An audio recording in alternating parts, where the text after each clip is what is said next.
Aquaman number 32, Dan Abnett writing, Riccardo Federici on art. This is the next part of this. I mean, it all kind of feels continuous from the previous arc, to be honest, other than the fact that we've changed artists. But art's still solid. It's still solid, yeah. It's not as good as Cedric, but it's just good. So Mira's dying, and Dolphin kind of finds her, lights a signal for Aquaman to come over and find her, and... do you know what? I'm not a big love triangle guy, but I was feeling quite bad for Dolphin when Aquaman was all, "Oh, I love you, my wife," or wife-to-be Mira, and Dolphin's all quiet. I mean, she's always quiet because she's Dolphin, but you know what I mean? Anybody else rooting for Dolphin and Arthur? Because I am. A little bit. And I don't know if she can leave the ocean. Like, I don't know if she's like him and Mira in that way. I'm going to guess she can, but I mean, I'm not sure. I have to say I'm not rooting for that. Like, I think the stuff between Arthur and Mira in this book has actually been pretty solid. Their relationship has been. But if she becomes queen and he can't be her king, right? Like, that's got to be one of the conditions. Well, that's one of the big one of the big conversations in this book, is he finds out the Widowhood want her to be queen, and when they actually talk about it in the little air bubble, she's like, I think I have to do it so that Atlantis can survive. But does that mean we're ending? He's like, well, no, not really. But it feels like, at least for a time. See, I was reading it a bit differently here than I think you guys have. I think the way because then obviously they'd planned to, we're going to go live on the surface, we're going to live in the lighthouse, and we're going to get married, and do just be normal in that sense. I think the way I was doing is here is that it was like more. Okay, so we can't do that anymore because duty comes first. They can still be together in the capacity they have been, but they have to do the royal duties first and not their own life first, like they had planned. See, I don't know. I read that as Mira's queen. They have no room for Arthur because he's too much of the... He cares too much about the surface. I mean... You think that's going to change if he's on the opposite side of the throne? I'm not going to necessarily debate between those 2 points. The reason why I'm saying... I see it being like a wedge that Dolphin might capitalize on, is because the way it actually cuts to Dolphin overhearing this. She's listening up against the door when this conversation is going on. So I directly read this as, no, this is going to kind of separate him and Mira, which will lead to a possibility of some Dolphin, forgive the word, but action going on. Hot dolphin action.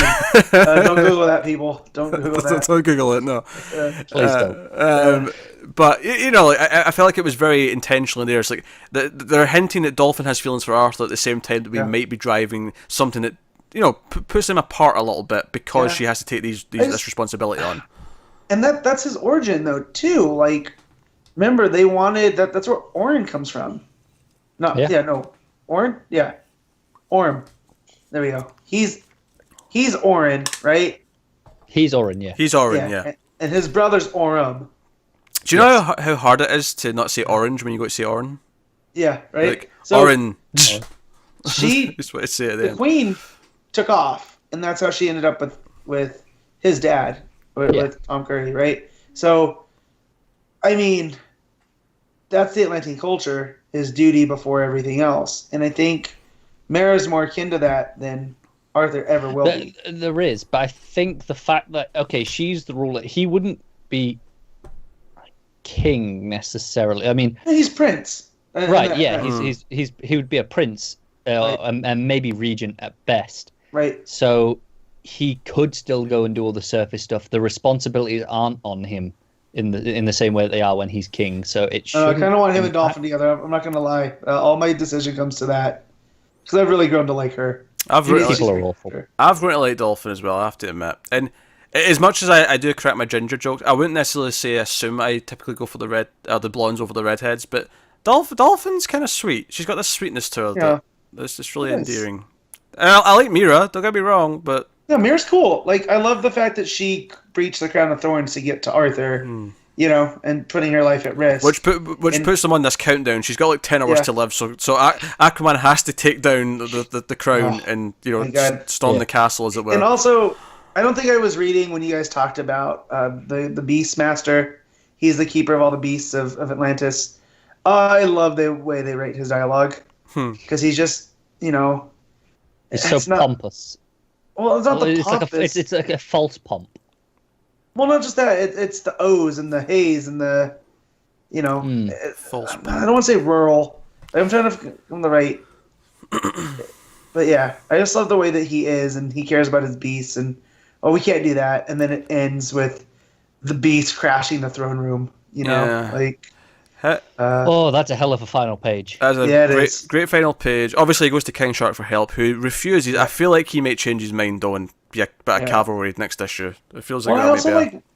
Yeah, I also thing. like that Wrath is the people of Atlantis, even his own in his inner circle. Like, man, he's gone too hard on this magic stuff. Like, yeah, he claims he's from the people, but is he really? Again, tying it to some real world. Political climate, rhetoric there. some commentary. And he's really doubled down on these old ways that probably aren't for the best. They got us into trouble before, and so yeah, Political analogies right now, it's just too easy, aren't they? they are. But I feel like this is the way that we have to exercise these demons.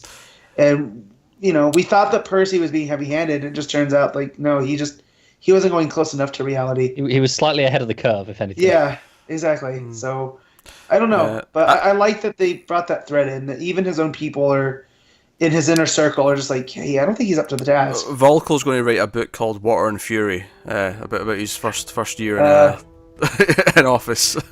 Yeah. Oh, if only.